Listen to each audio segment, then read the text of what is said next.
The pandemic made it crystal clear that formerly free countries like France, Germany, and Canada, just to name a few, could quickly and easily be plunged into a state of emergency and chaos by declaring a health crisis. The same happened here in the United States, of course, with power-hungry governors grabbing on to emergency powers and refusing to let go. Man, they liked that power, didn't they?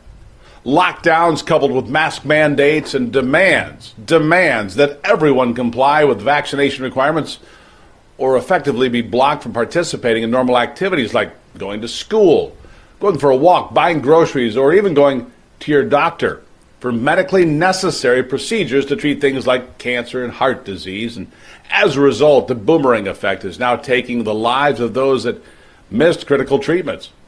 And that's the good news. Let that sink in, because for young people, the learning loss is devastating.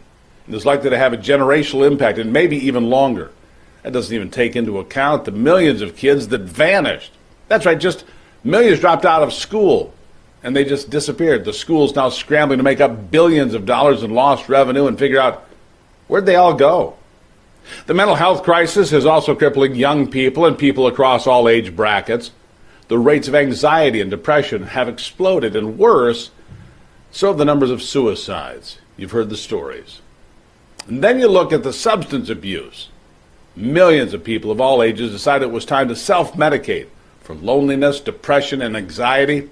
And as a result, a reported 107,000 people died last year from overdosing. Much of the carnage is from the poison better known as fentanyl.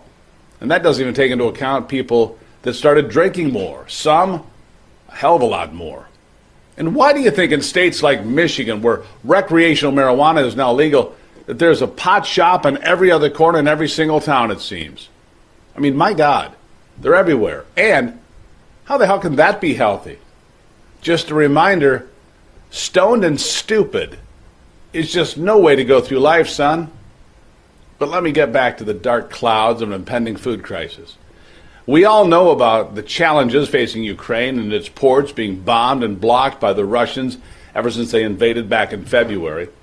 That put a tremendous amount of strain on world grain supplies when you consider as much as 40% of the world's wheat supply, for example, comes from that region of the world.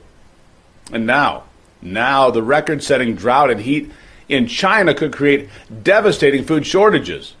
You probably haven't even heard about it. It will almost certainly have a negative ripple effect around the world. China will need to find food to feed 1 billion people a day, and if that happens, it means the cost of food will explode in price and scarcity will become the norm. That's why I've been telling you for months you need to be preparing just in case. Food supplies get tight and things get ugly. Then, of course, it's the financial mistakes made by governments around the world flooding the markets with piles of cheap cash and setting inflation on fire.